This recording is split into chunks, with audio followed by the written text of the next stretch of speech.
Hey guys, I just wanted to make this quick video. It might be super long, not 100% sure. Really sorry this keeps like focusing weird.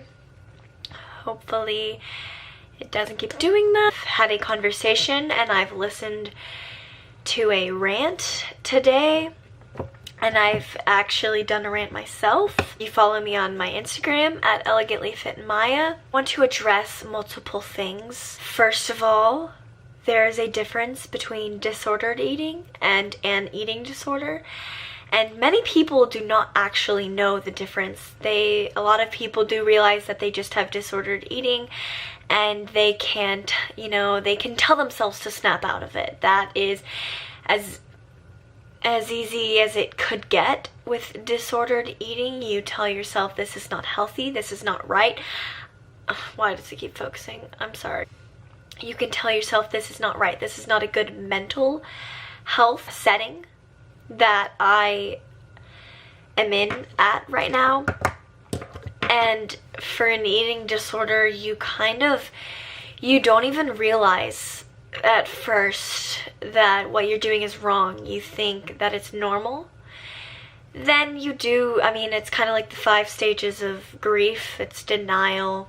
There's not bargaining. There's acceptance, but there is denial. You deny that you have an eating disorder. You say, no, I didn't let it get this bad. No, what are you talking about? I'm okay. But then you have to accept the fact that, and you have to realize the fact that you're afraid of food. You don't want to eat food. Why does this keep focusing? I'm so mad. I'm sorry. Accept that you have an eating disorder, and it's hard. It is the hardest thing that I have had to do so far in my life. Probably giving birth will be the hardest physically and mentally. Just gonna throw that out there. Eating disorders are hard. They mess with your mind. You are not thinking rational thoughts. You aren't thinking rational thoughts with disordered eating. However, the irrational thoughts, you welcome the irrational thoughts. With disordered eating, you know something is wrong and you say, I'm having these irrational thoughts. I need to stop. I need to work through this. With an eating disorder, you say, I'm having these irrational thoughts. I want to keep having these irrational thoughts. I want to keep losing weight. I want to keep depriving myself of more and more food. You say, okay, today I ate this X amount of food. Tomorrow I'm going to eat a little bit less, and then a little bit less, and that little bit less turns into a minuscule amount of food that can't get you through the day, and you're dizzy, and you're wobbly, and you can't really walk, and you can't really concentrate at school, and you're sad, and you're depressed, and your hair doesn't look as good as it once did. You lose your period on it. For me, since there was no hormones, working, I had no acne, which was kind of a trigger because I was like, I had orthorexia. I did not have anorexia. I did restrict. However, that is a part of orthorexia. I can explain that later. I was eating all healthy foods. And okay, I'll explain it now. Orthorexia is where I'm talking really loud. Orthorexia is where you have this mindset of where you think the only healthy foods to eat, what they are, and you have a list that you make in your own mind. It's not rational. Like I said, for me, oil was not healthy, so I hated oil. Oil was my enemy. Carbs, that is very common. Carbs in rice, in pasta. I did have granola bars every once in a while, but oats, they scared me. Fats, peanut butter did scare me. At the peak of my disorder, everything scared me really. I had an apple and a handful of cashews for breakfast, and that was probably my most satisfying meal now that when I think about it. And then for lunch I'd have probably some chicken, some strawberries, and then a granola bar. And for dinner I would have some more chicken and I guess ketchup and that was it. And on top of that, I was swimming 2 to 3 times a day, and wasn't good. I could get through a practice, however, I was dying. I was dead in the middle of a practice. After warm-up, I didn't think that I could do the warm-up even. I was weak. I did not improve at all during my eating disorder. I'm so sorry. I went off on a tangent.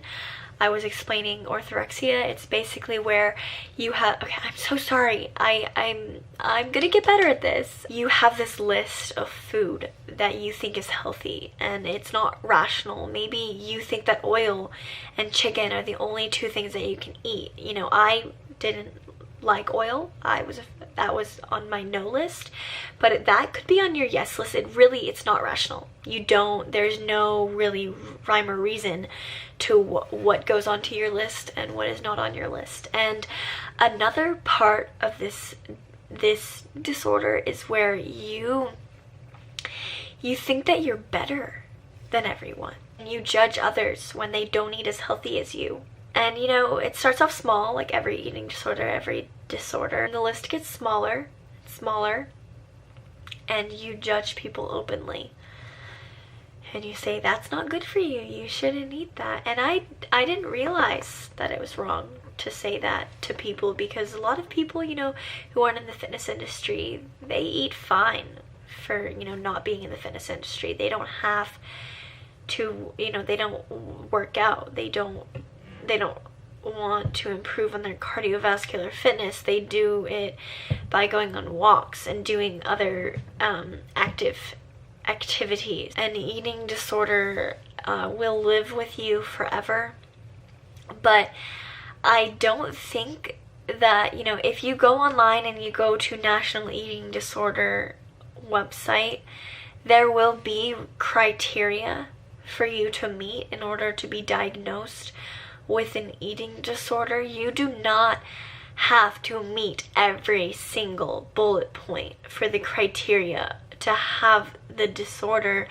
However, you know, you may not be diagnosed with orthorexia or anorexia or non-specified feeding disorder. If you don't meet enough of the criteria, it could just be disordered eating, because disordered eating can get bad. It is just, I wouldn't say easier. I did say easier before, but it is not easier than an eating disorder. It is not as hard, I will say, though, to recover from that, but it's easier to, I guess, snap out of it. Not quickly, of course, never quickly, but it's easier for you to realize what you're doing is wrong, that you shouldn't keep depriving yourself of this and thinking a certain way. In an eating disorder, you want to keep going. You think that you don't deserve it. An eating disorder goes hand in hand with your self-worth and the amount of what you think that you deserve. It's a very hard mental battle with yourself, and to recover, you have to realize it. You have to accept it, and you have to get help. I'm not going to condone what I did. I did not tell anybody. I think I used condone, right? I'm gonna just look it up real quick. I'm going to condone not telling anybody, because that is probably the worst thing that I could have done. I could have gotten help. I could have talked to a medical professional, and my recovery would have been maybe not smoother, but I would have had more support. I recovered all on my own. I did have a breaking point. I went to the doctor and I was weighed, and I remember my heart felt like it was going to beat out of its chest, because I had been at the peak of my eating disorder 2 years ago.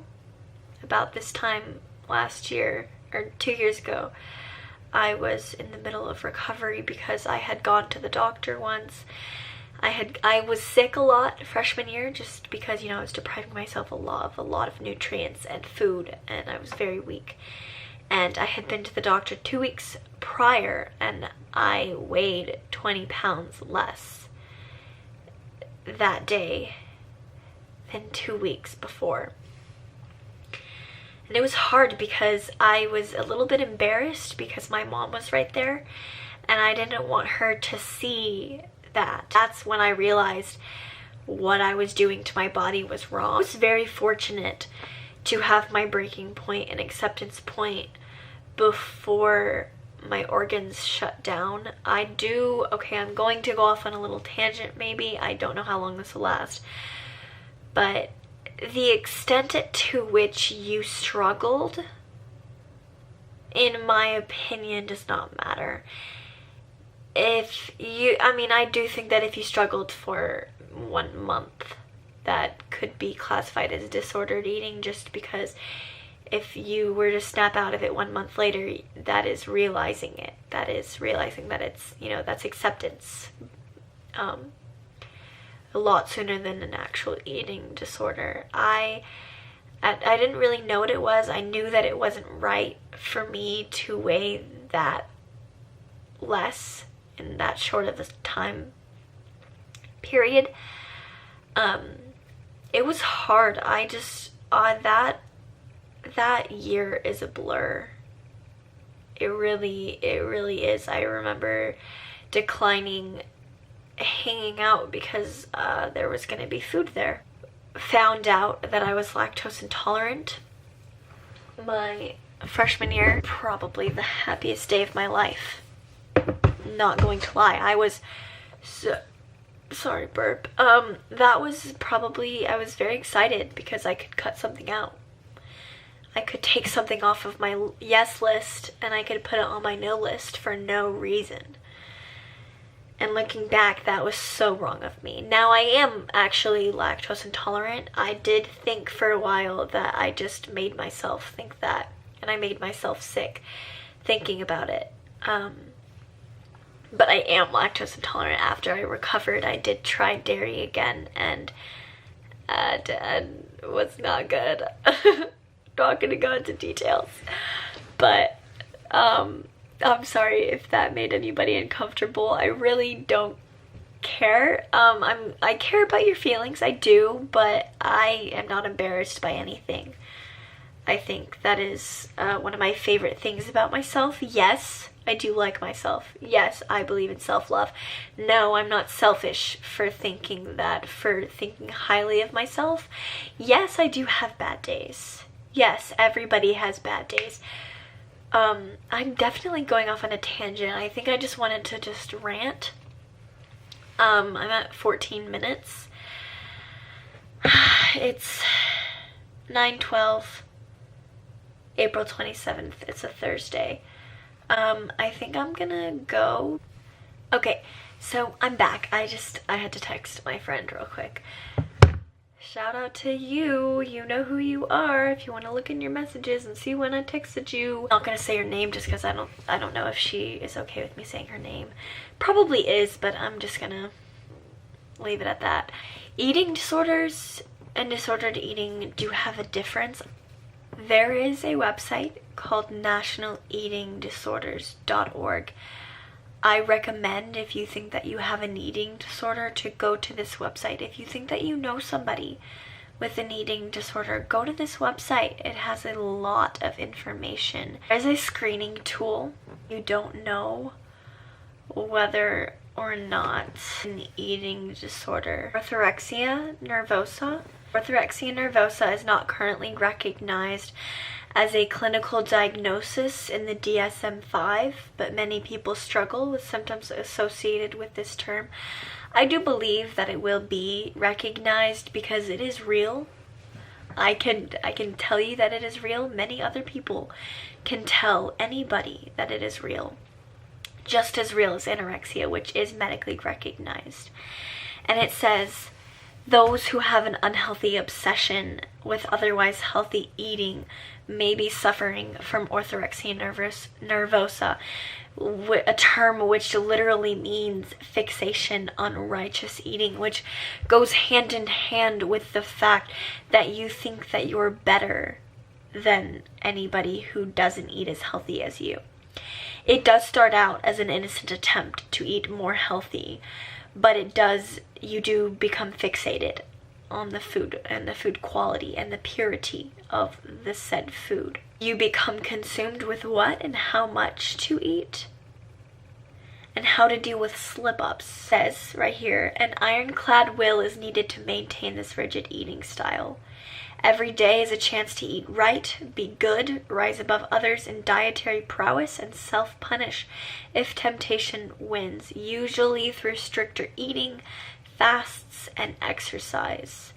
Self-esteem does become wrapped up in the purity of orthorexics' diet, and they sometimes feel superior to others, especially in regard to food intake. So like I said, eventually food choices become very restrictive, both variety and calories, that health suffers an ironic twist for a person so completely dedicated to healthy eating. Eventually, the obsession with healthy eating can crowd out other activities and interests, impair relationships, and become physically dangerous. There is a question, is orthorexia an eating disorder? Because I haven't met someone yet who has said that, but maybe somebody might not think that that orthorexia is an eating disorder. It was a term coined by Stephen Bratman, MD, in 1996. He did begin to use it with his patients who were overly health obsessed. It was not meant as a diagnosis, but he did use the term to help his patients entertain the possibility that this healthy eating that they're partaking in is actually not healthy for them. Questions. Consider the following questions. The more questions you respond yes to, the more likely you are dealing with orthorexia. Do you wish that occasionally you could just eat and not worried about food quality? I personally did. All the time. I said, why can't I just be younger and not worry about anything? Because when I was younger, I ate chocolate ice cream every night and I didn't care a single bit. Do you ever wish you could spend less time on food and more time on living and loving? Does it seem beyond your ability to eat a meal prepared with love by somebody else? Are you constantly looking for ways foods are unhealthy to you? Do love, joy, play, and creativity take a backseat to following the perfect diet? Do you feel guilt or self-loathing when you stray from your diet? Do you feel in control when you stick to the correct diet? Have you put yourself on a nutritional pedestal and wonder how others can possibly eat foods that they eat? This is the first time that I'm reading these questions, but in the peak of my eating disorder, I realize that it is not medically diagnosed, but I believe that it should be. I want to make it so. And I don't think that it is good that this is happening, but I do think that you shouldn't think that you're less because you don't actually have an eating disorder. It is a disorder. Really all I can say. I can't stress it enough. People do die from it. You think that because it's not a real medically recognized eating disorder that people can't die from it like they do anorexia. However, it does become restrictive because somebody could only think that chicken is good or beans. I mean, I did not eat beans. Beans were a no-no. Beans still kind of scare me. That is something that always, with an eating disorder, I feel bad saying that because I've already said that it's not medically recognized. However, I recognize it. Call me a liar, call me whatever, call me crazy, I don't care. When you have an eating disorder, you kind of find new things to be scared of and new things to restrict on, and I'm going to have that struggle for the rest of my life. It's just what's going to happen. I'm going to be afraid of new things every once in a while, and I'm going to overcome that because I'm strong enough to overcome it. Yeah. Here we go. Here's orthorexia.com. Term is derived utilizing the Greek orthos, which means right or correct, and is intended as a parallel with anorexia nervosa. It's kind of a tease therapy for overly obsessed diet patients. Over time, however, you understand that the term identifies a genuine eating disorder. This is a doctor who just said that, who has that on his website. Go to orthorexia.com and on the thing, what is orthorexia? And this is right here. He's kind of contradicting himself. He says, although widely discussed By eating disorder experts, orthorexia is not yet a DSM diagnosis, and I'm not sure that it should be. There is a tendency in the modern world to pathologize an increasing number of human behaviors, and I have no desire to contribute to this trend. On the other hand, naming has power. I have heard people say, I want to eat healthfully, but I don't want to be orthorexic. Perhaps this is the best possible use of the word. He just said that over time, however, I came to understand that the term identifies a genuine eating disorder. Okay, so he's saying that it is a genuine eating disorder, but it should not be an actual diagnosis. Okay, that doesn't work. That doesn't work. He has to take a stand, and I think I'm going to email him. Anorexia, okay, in a blog post, Orthorexia, an update, he says there are new characteristics of what orthorexia is, and he says it's anorexia in disguise. He says, I have resisted accepting this aspect of the evolution of orthorexia because it cuts against my original concept, but honesty requires me to take note. I don't say that I had anorexia. I do think that orthorexia has anorexic qualities. You are not as obsessed with becoming thin, but it is a benefit, okay? Not an actual benefit. I'm saying this sarcastically, not really. You still are low calorie. You still don't want to eat as much food. That is anorexia, but I think that anorexics have a very obsessive wanting to be low body weight. Orthorexia is not as prevalent. It is still there, okay?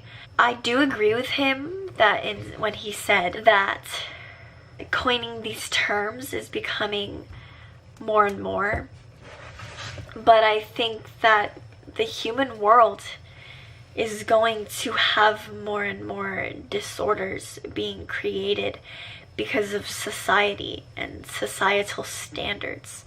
Orthorexia would not have existed if not for those models saying, oh, I'm healthy. And there are people with body types that are never going to be as skinny as those models. There are people with anorexia who will make themselves as skinny as those people when it is not natural for them to be like that. It is not natural for the models to be as skinny as they are. But 100 years ago, in 1917, even 200 years ago, in 1817, to weigh more meant that you did not have to work as much. You did not have to work in the fields, and you had food was plentiful. People were not embarrassed by weighing a little bit more. People were proud. Today, it's a mix. It is. It really is. Sad. It is. I agree with him. It is sad what it has come to. However, we need to accept the fact that it has come to this.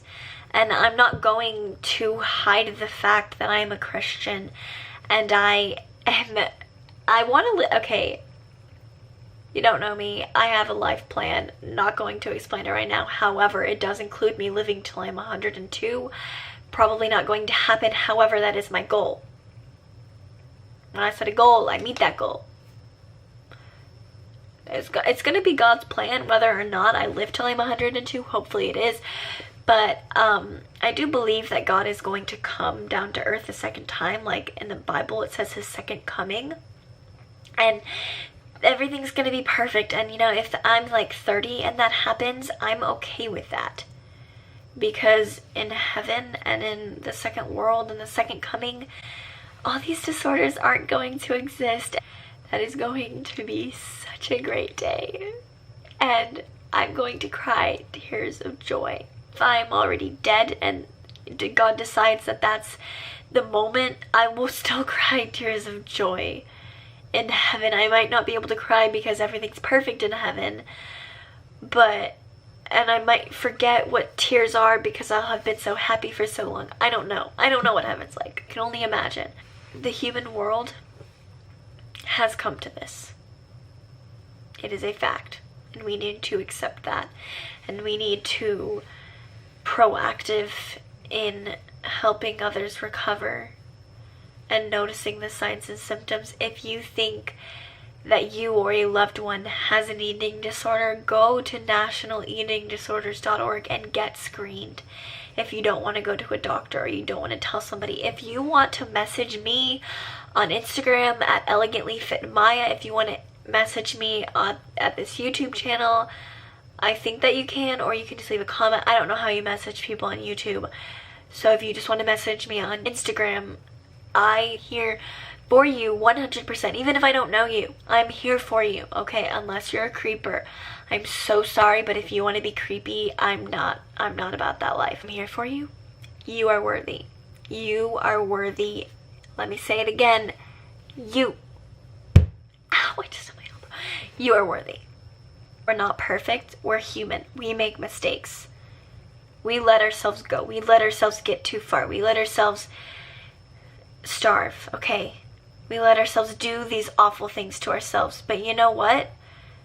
God is there for you, okay? He will always be there for you. I will be there for you. You're worthy. Believe me when I tell you, you are worthy. Yes. Yes. You are worthy. You. Sorry, I was doing this weird thing with my pinky. You are worthy. Let me say it again. You are worthy. You are worthy. I could say that 100 more times, and I will mean it just as much as the 100th time as I do the first time. Okay? Because I believe it. I believe that you're worthy. I believe that I'm worthy. It has taken me a fucking while to believe that and to know that. And I'm not saying that it's going to be an easy journey for you to believe that either. Maybe it will be, maybe it won't be. It takes work. Recovery takes work. If you want to recover and you want to become the best that you can be, get help. Tell somebody, okay? Don't let yourself go through that alone. If you're on your way to believing that, good for you, okay? Try. Keep going, okay? There are going to be days where you're going to want to give up, but you need to know that those are the exact days where you need to keep going. It's fact. It's a fact. You just need to keep going, okay?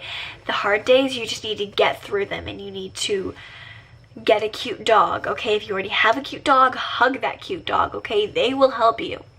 Promise. Love my dog all my life. You are worthy forever.